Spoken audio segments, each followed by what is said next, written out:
band is led by a self-styled visionary on a restless mission to concoct new musical flavours, the other one brought in to provide them should never get too comfortable.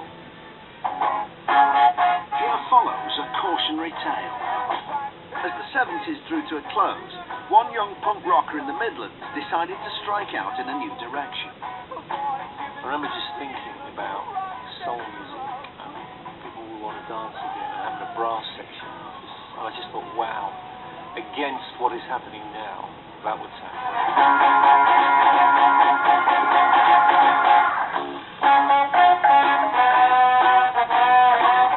Kevin quickly set about turning his new soul vision into reality, bringing Scottish trombone player Big Jim Paterson into the fold. He and the brass section were to be integral to the band's sound. When I did my audition, it was made clear that the brass section were going to be part of the band. It was going to be as important as the lead guitar, as important as the bass, drums. In a band, you'll see the brass section and they're stuck at the back. But to be stuck in the front, visually, I think is quite interesting. I used to make a joke to one of the guys in the band earlier, frontman, backman, and he would laugh, you know, it was funny, but kind of true too.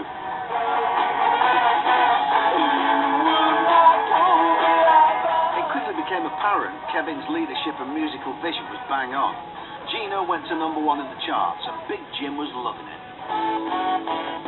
But change was on the horizon. One of the great advantages of being another one is not having the responsibilities of high office. But if one day the boss decides on a new musical direction, everything can change very quickly. Just like I thought in 1978, where I thought guitar, bass and drums is finished, I thought, okay, people are fed up of brass. So I started to think about strings. Hungry for a change of style, Kevin set about recruiting a string section. When Helen O'Hara came on the scene, she didn't feel immediately welcome. Yes, there was tension, but I wasn't really aware of why there was tension, because I obviously knew nothing of the band's past and the politics, and the fact that Kevin was wanting to try out strings, and I think the horns were feeling quite resentful.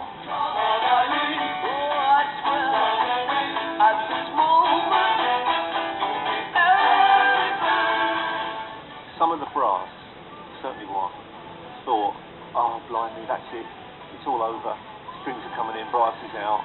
But it wasn't like that. We were always going to use brass as well. But unfortunately for Big Jim, strings quickly seemed to take centre stage, leaving the brass section playing second fiddle. Obviously, that was probably the beginning of the end for me, though, unfortunately.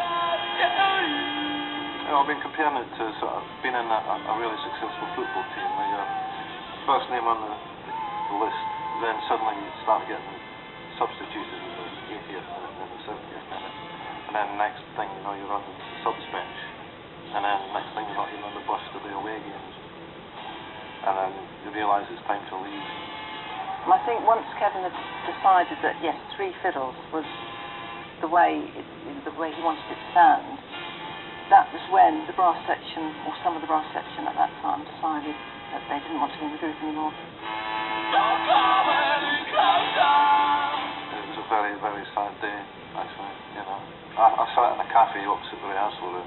I was crying, you know, in public. I knew what was going to happen. I knew what I was going to do. I went into rehearsal. I just said, I'm sorry, but I'm leaving. And I just walked out again. It was as simple as that, really.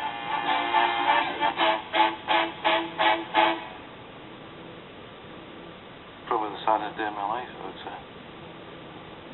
Because Dexys were, it wasn't just a group. It was more than that. It was a way of life. It was part of me, you know. So it was, yeah, not a good day. Life as another one is no stroll in the park. Their destiny is so often in the hands of those around them. But that's not to say that none of them are masters of their own fate.